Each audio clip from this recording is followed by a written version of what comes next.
Welcome into the studio. I thought I'd do a video on underlayers. It's one of the easiest parts of an animal or wildlife art drawing, especially in pastels, but it's also one of those parts that many people struggle with. They wonder, how dark do I go, how light do I go, how much pastel do I have to put down? So that's what I'm going to cover in this video. And I'm going to use some of the subjects from a couple of my Patreon art long videos to demonstrate what I'm talking about. So this is from my fur masterclass, and you can see what I've got here is the line drawing is already down, and I'm just establishing the first part of the underlayer, which is where all the elements go.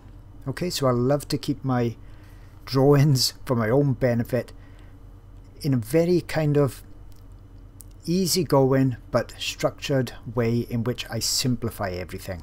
I'm all about simplifying and uncomplicating things for myself as well as for my students with my lessons. So I like to think about one thing at a time, and here all I'm thinking about is where the darkest areas are going, where the light areas are going, where those tan colored areas are, just because it's then much less likely for me to put a brown bit where a black bit should be, and vice versa. Okay, so you can see I'm using my pencil on its side all the time because I want just a small amount of pastel.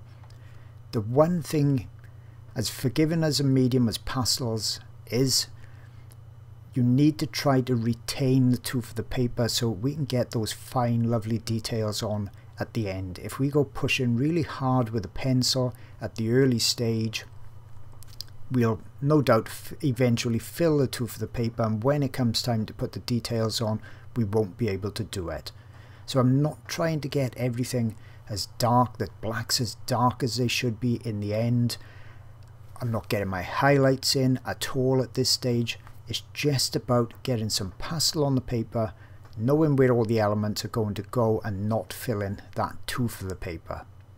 Now the best way to know that you're not going to be filling the tooth of the paper is to actually blend and push the very small amount of pastel I've already got on there into the lower recesses of the paper. Okay, so I'll talk about pan pastels later on, but if you're using pencils, you'll see you'll have that kind of graininess or gritty look to it, as you can see in the section I'm starting to blend now.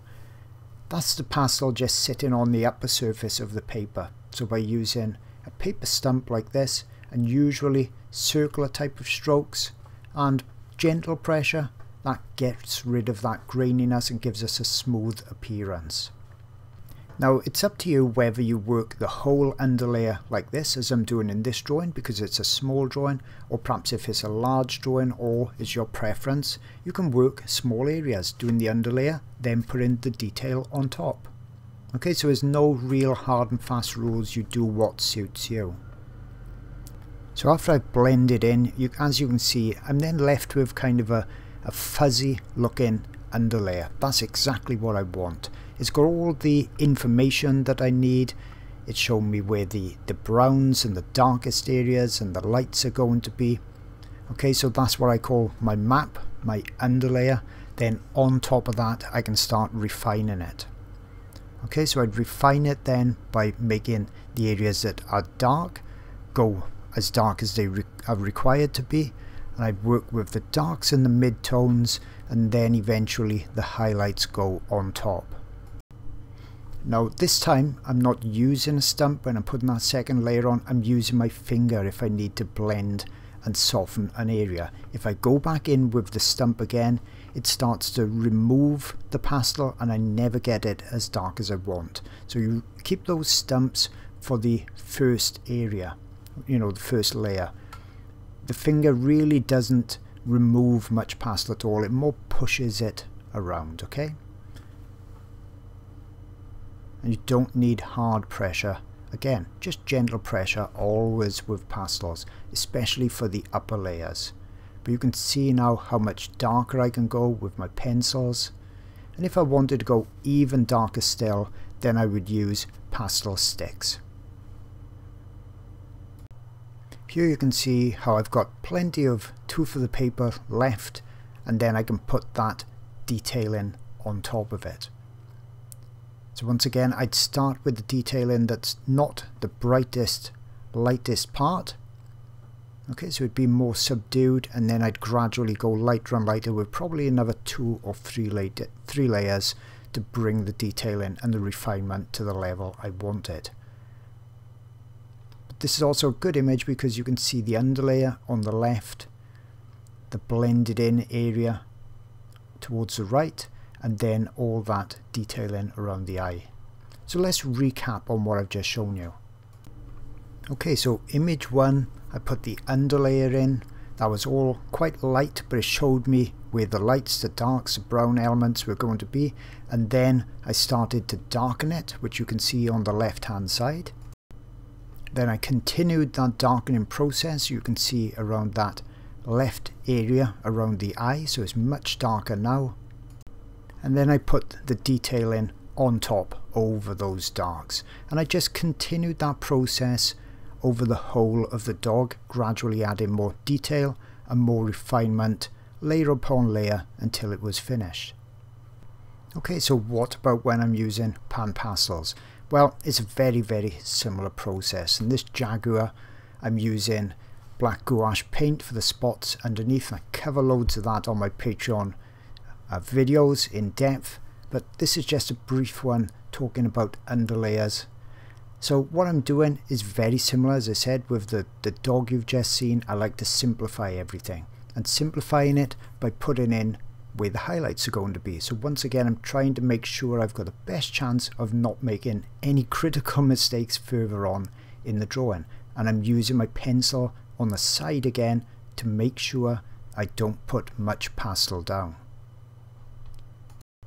Now, Panpastel, by their very nature and the soft tools we apply it with, it automatically pushes it down into the tooth of the paper, so you don't get any of that paper texture, that grainy appearance we saw with the pencils at all. So you never really need to use a paper stump. So they simplify that process. Now you can see Panpastels are not completely opaque. I use that to my advantage. It means I can see where all those gouache spots are going to live for when I put the pastel on top. So once again, I'm looking for the general colour, the general tone. Now a way to check it, if you're close, you can fold your piece of paper, put it over the top of your drawing, squint your eyes, and you'll then know if you're close enough. We're not looking for the brightest highlights, we're not looking for the darkest darks.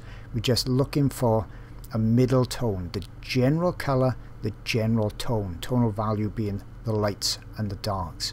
So I just continue that with Panpastels going over the rest of the Jaguar. Now, of course, with pastels we've got that benefit, we're putting layer upon layer of refinement. So the first layer really doesn't need to be super accurate. We can build on that. Each layer of refinement gets easier to see what needs to be done, so you've got something to judge it by. Okay, and you'll see that as this progresses. Now, as you can see, the underlayer doesn't look that accurate, doesn't look that realistic, but the beauty with pastels is, as I said, we can refine on top, and that's what I love about pastels. It's very similar to oil paint. It means you don't have that stress of trying to get things right immediately. I'm just after a general colour, general tone, blurry type of underlayer. On top of that, I'll add the refinement. And that refinement starts just as it did with the other drawing, with the dog, by putting in the darks. So here you can see in the speeded up version, I'm starting with those black spots.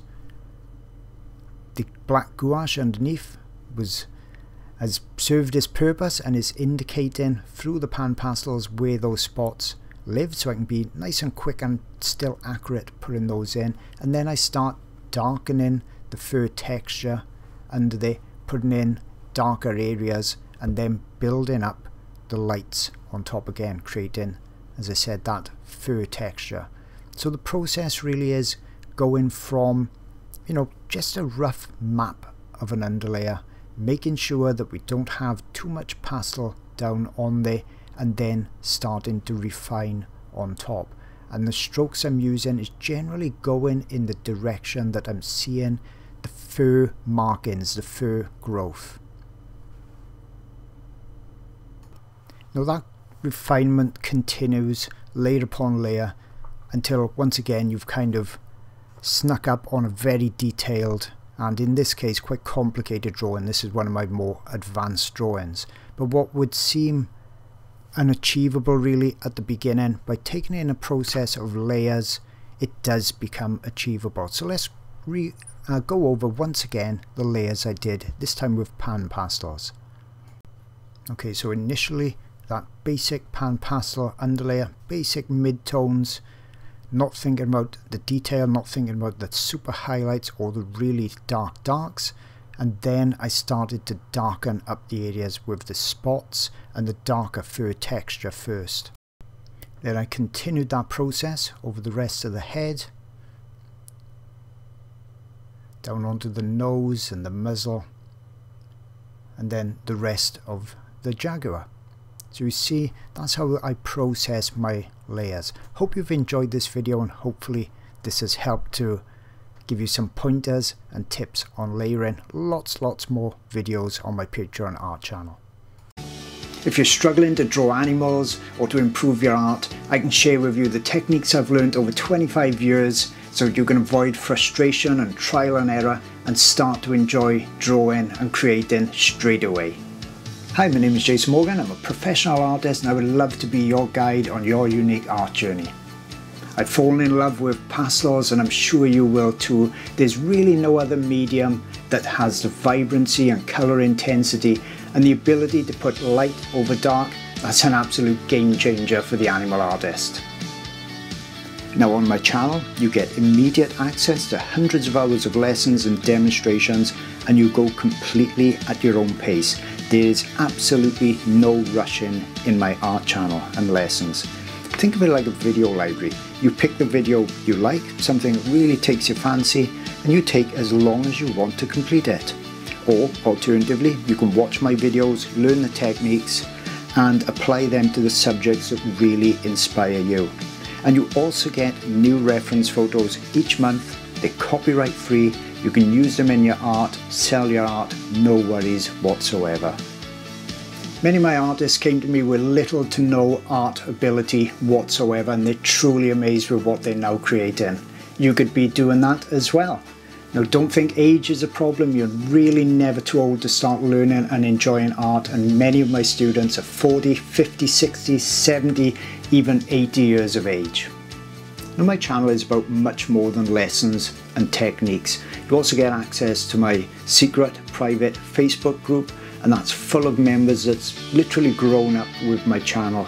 They're super supportive and kind. They come from all over the world. So if you've got any questions, you can rest assured there's going to be someone there really quick with a solution to your problems. Now with my channel, you're not tied into any contract. You can literally come and go as you please. You can go up tiers, you can go down tiers, whatever you want, and there's a tier and a price to suit literally any pocket.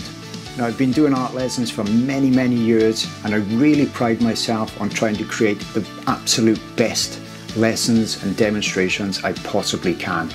I really hope to see you there soon so you can start your art journey, and I can't wait to see what you can achieve.